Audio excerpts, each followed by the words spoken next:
Hello students of class 6th.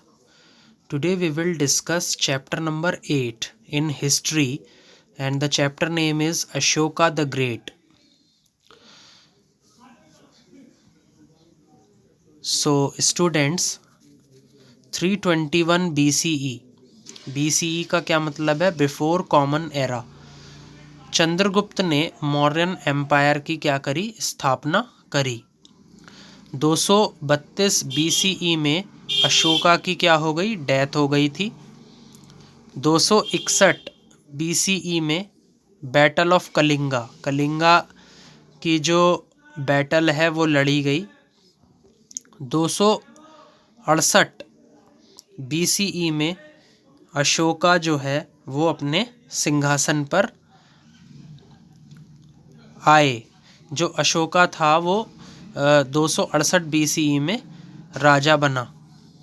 Okay, तो ये कुछ इम्पॉर्टेंट इवेंट्स हैं जो हमने चैप्टर को डिस्कस करने से पहले मैंने आपसे डिस्कस कर लिए।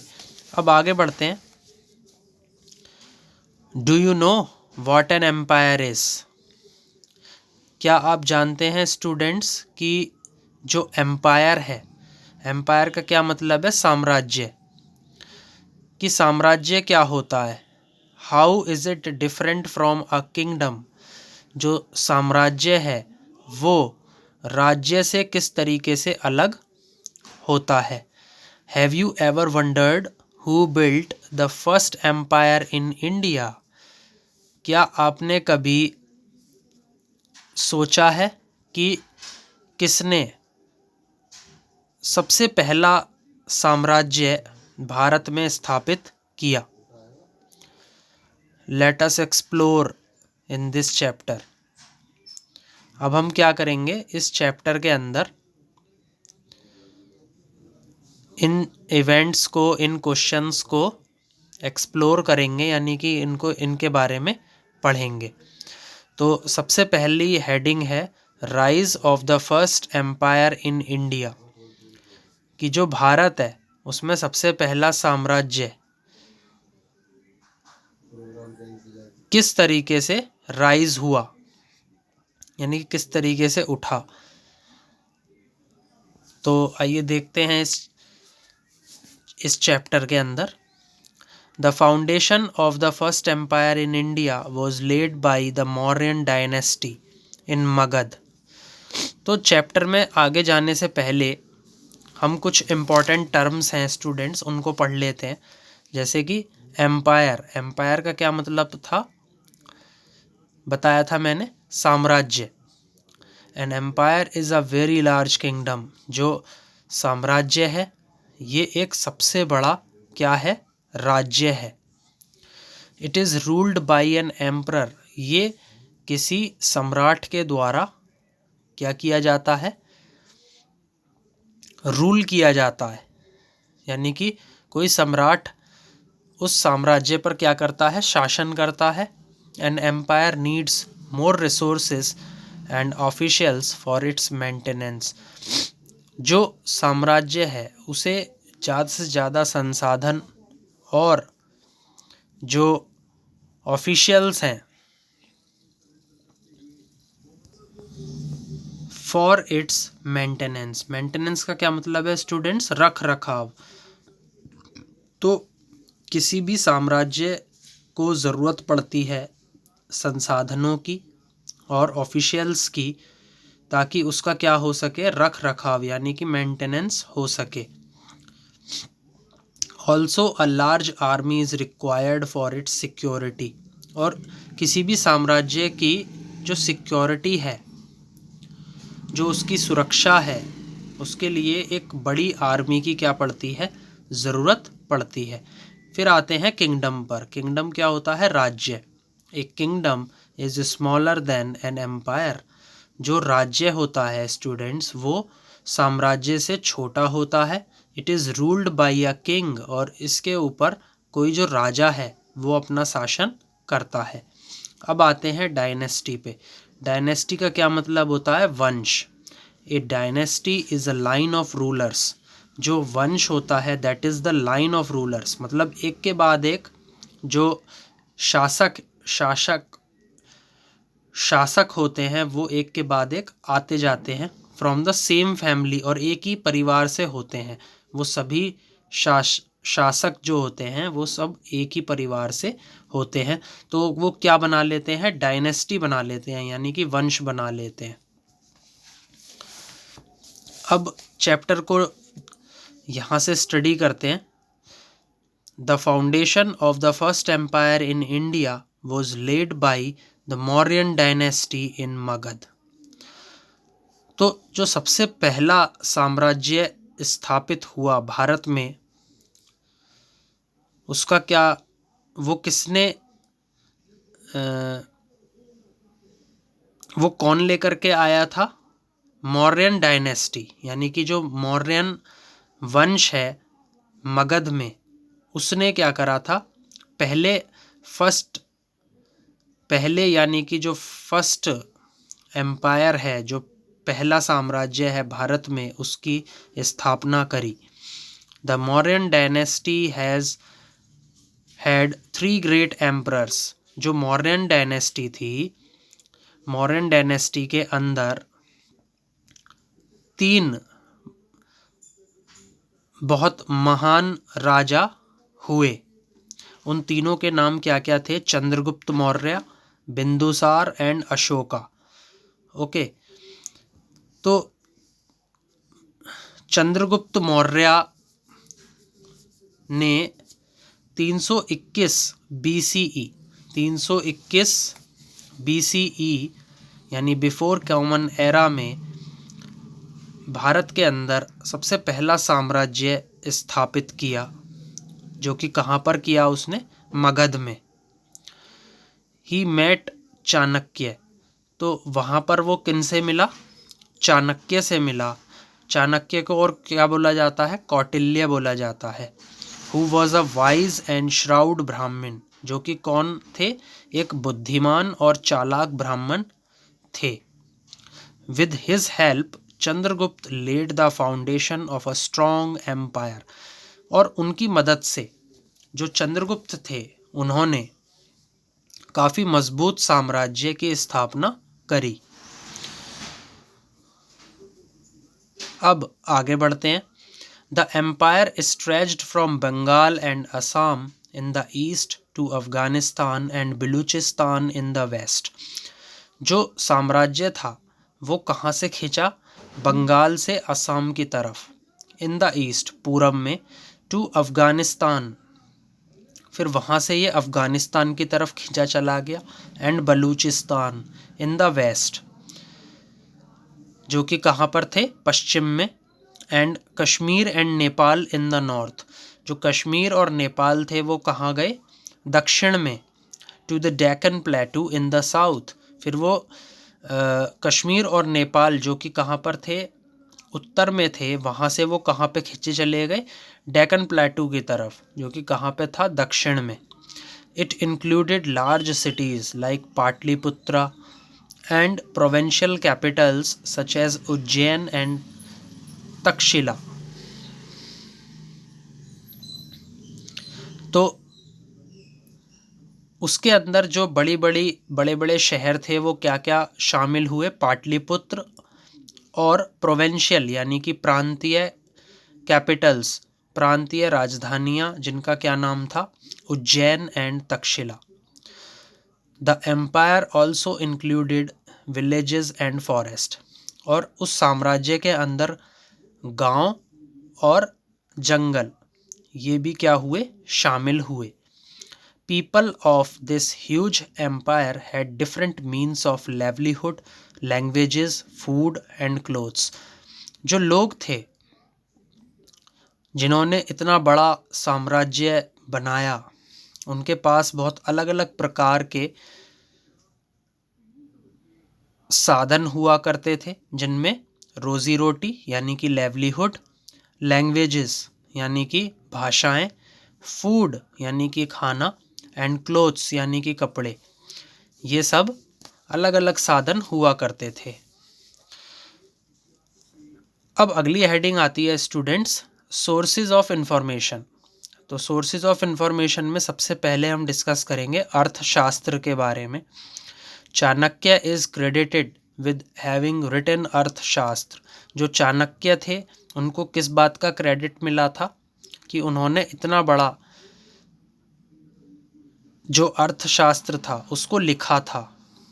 It is an account of Mauryan administration. और वो क्या था, जो मौर्यन शासन प्रबंध के बारे में जानकारी देता था। It discusses theory and principles of governing a state. और वो किस चीज़ के बारे में डिस्कस करता था स्टूडेंट्स? थ्योरीज़ के बारे में और जो प्रिंसिपल्स थे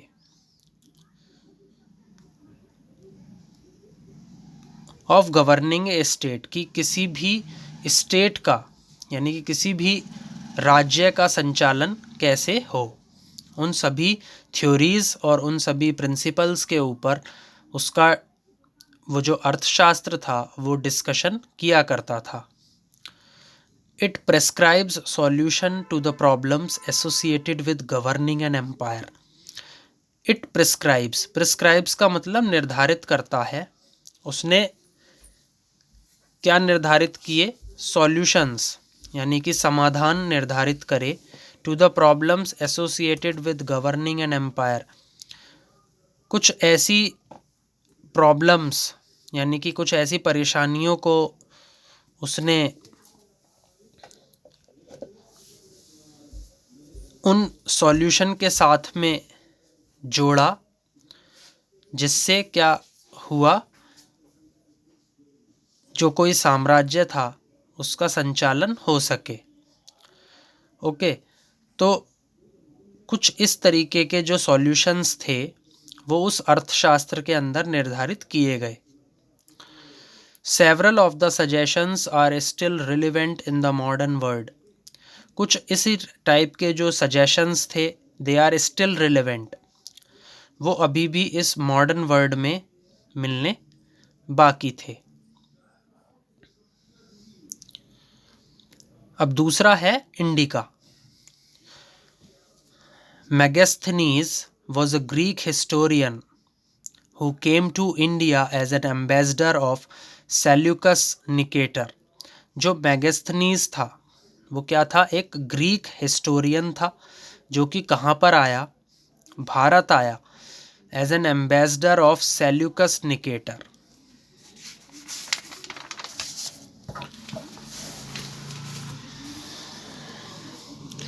He lived in the court of Chandragupta Maurya for about 5 years। जो चंद्रगुप्त मौर्य की जो अदालत थी वो वहाँ 5 साल तक रहा। Megasthenes has written an account of India.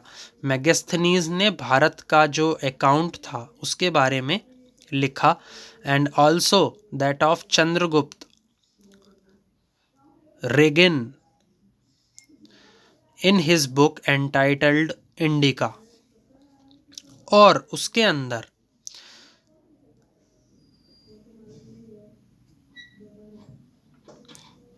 जो चंद्रगुप्त था, जो कि उस मैगस्थनीज ने एक किताब लिखी थी, उसमें वो जो चंद्रगुप्त था वो छा गया था, नेमली इंडिका नाम से। Okay, he tried to write about India's geography, government, religion and society. उसने कोशिश करी कि वो भारत की ज्योग्राफी, गवर्नमेंट यानी कि सरकार, रिलीजन यानी कि धर्म, एंड सोसाइटी यानी कि समाज के बारे में उसने लिखने की कोशिश करी। यहाँ पे कौन सी बुक की बात चल रही है? इंडिका नामक किताब की बात चल रही है। He writes that Pataliputra was a grand city surrounded by the wall with many towers। उसने ये भी लिखा कि जो पाटलिपुत्र था वो क्या था? एक ग्रैंड सिटी यानी कि एक काफ़ी नामी गिनामी शहरों में से एक था, जिसके जो दीवारें थीं वो किससे घिरी हुई थीं? बहुत सारे टावर्स से। एंड गेट्स, उसमें बहुत सारे गेट्स भी हुआ करते थे। The king lived in a beautiful palace. जो वहाँ पे राजा हुआ करते थे वो बहुत खूबसूरत दरबारों में रहा करते थे, मेड ऑफ अ वुड, जो कि लकड़ी के बने हुए होते थे, एंड सराउंडेड बाय गार्डन्स, और उनके जो दरबार थे वो बगीचों से घिरे हुए होते थे। अकॉर्डिंग टू हिम, मतलब जो मेगास्थनीज था उसके मुताबिक, the emperor led a splendid life in a beautiful palace. जो एम्परर हुआ करते थे, मतलब जो सम्राट हुआ करते थे, उन्होंने शानदार जीवन अपने खूबसूरत महलों में व्यतीत किया। He did not meet too many people, वो बहुत सारे लोगों से नहीं मिला, and did not sleep in the same room, और एक ही रूम के अंदर वो नहीं सोया। फॉर 2 कंटिन्यूअस नाइट्स, जो 2 लगातार रातें थीं उसमें वो एक ही रूम के अंदर नहीं सोया।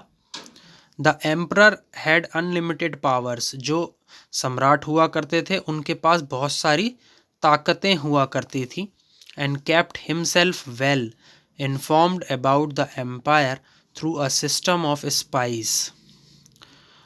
और जो एम्परर थे, मतलब जो सम्राट हुआ करते थे,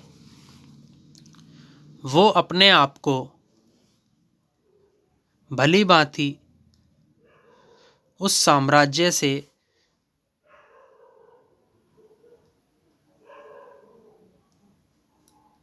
समझते थे through a system of spies, और कुछ जासूसों को भी वो उस साम्राज्य के अंदर रखा करते थे।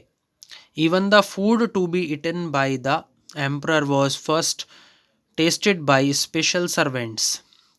जो खाना हुआ करता था, कोई भी सम्राट अपने खाने को खाने से पहले किसे चखाता था? जो उनके स्पेशल सर्वेंट्स हुआ करते थे, यानी कि कुछ स्पेशल नौकर हुआ करते थे, उनको पहले खाना चखाया जाता था, फिर उसके बाद जो सम्राट हुआ करते थे उस समय वो खाना खाते थे।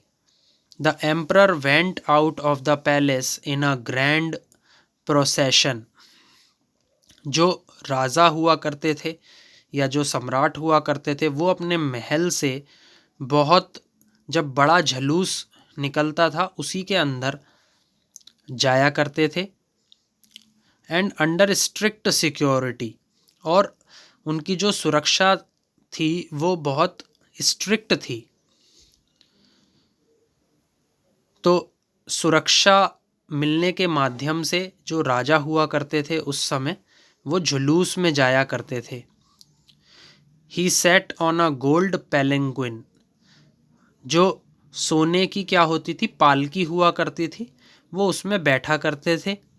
The elephants were beautifully decorated, जो हाथी हुआ करते थे वो बहुत खूबसूरत तरीके से सजे हुए होते थे, विद गोल्ड एंड सिल्वर, सोने से और चांदी से। Megasthenes has also written about the prosperity of the people. जो मेगास्थनीज था उसने जो लोगों की समृद्धि थी उसके बारे में भी लिखा। ही rights, the Indians dressed in bright and rich colours. उसने ये लिखा कि जो भारतीय हुआ करते थे वो ब्राइट यानी कि चमकीले और रिच यानी कि अमीर रंगों में अपना पहनावा किया करते थे। They liberally used ornaments and precious James.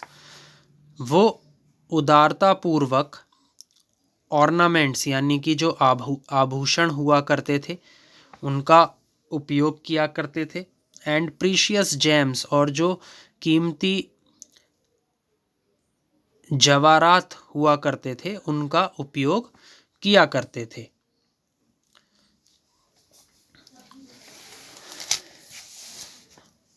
अब आगे बढ़ते हैं स्टूडेंट्स। इस चैप्टर में आगे हम डिस्कस करेंगे Ashoka the great. Ashoka was the third and the greatest emperor of the Mauryan dynasty. जो अशोका थे वो तीसरे सबसे महान सम्राट हुए थे। किसमें? मौर्यन डायनेस्टी में, जो मौर्यंस का जो वंश था उसमें। He was the son of Bindusara. वो किसके बेटे थे? बिंदुसार के बेटे थे। उस समय 3 महान राजा हुए थे। कौन कौन? चंद्रगुप्त मौर्य, दूसरे थे बिंदुसार और तीसरे थे अशोका। तो अशोका जो थे वो बिंदुसार के बेटे थे and is regarded as one of the most exemplary rulers of the world. और वो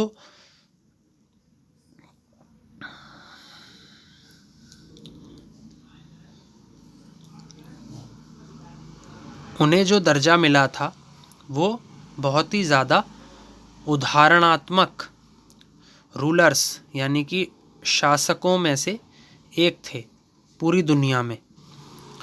Ashoka means without sorrow. Ashoka का क्या मतलब है? विदाउट सॉरो, जिसको कोई दुख ना हो।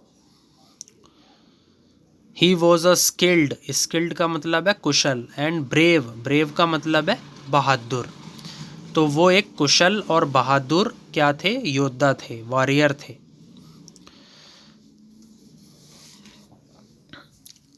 आगे आती है students Kalinga war. After Bindusara death Ashoka became the emperor in 268 BCE। Bindusara की मौत के बाद अशोका जो थे वो क्या बने? सम्राट बने 268 BCE में। He extended the boundaries of the empire. उन्होंने क्या करा? जो उनका एम्पायर था यानी कि उनका जो साम्राज्य था उसकी जो सीमाएं थीं वो बढ़ा दी। इन 261 BCE ही अटैक्ड कलिंगा। कलिंगा जो था वो कहाँ पर था? जो उड़ीसा का जो तटीय भाग है वहाँ पर कलिंगा पाया जाता था। तो उन्होंने 261 BCE में कलिंगा पर अटैक किया। यहाँ पे बात अब चल रही है अशोका की। This war was the turning point of his life. और ये जो लड़ाई थी ये उनके जीवन का सबसे बड़ा टर्निंग पॉइंट साबित हुई। The war was devastating. जो ये लड़ाई थी वो उनके लिए काफ़ी विनाशकारी साबित हुई। And Kalinga was destroyed completely. और जो कलिंगा था वो पूरी तरीके से नष्ट हो चुका था। Ashoka himself was horrified. जो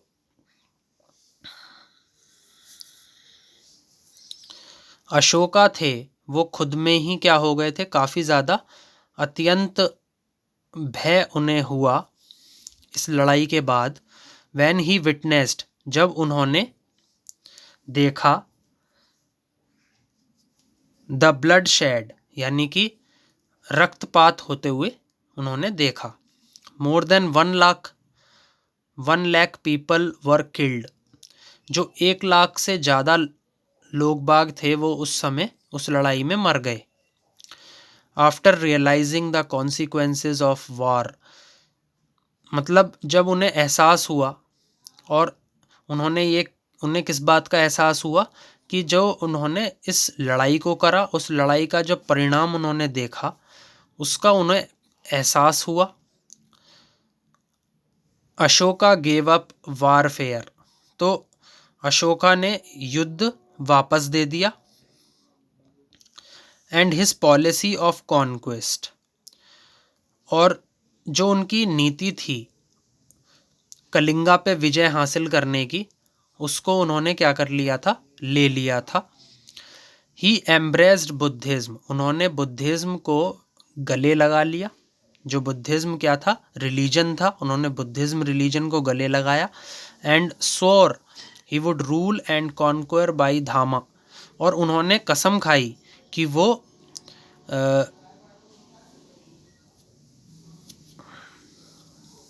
क्या करेंगे, शासन करेंगे और जीत पाएंगे किस पर, अपने धर्म पर। यानी कि धर्म को उन्होंने क्या बोला, धामा बोला। धामा जो है वो क्या है, प्राकृत वर्ड है किसका, धर्मा का। तो स्टूडेंट्स, आई थिंक आपको ये जो वीडियो है ये समझ में आया होगा। Please like, share and subscribe my video. Thank you.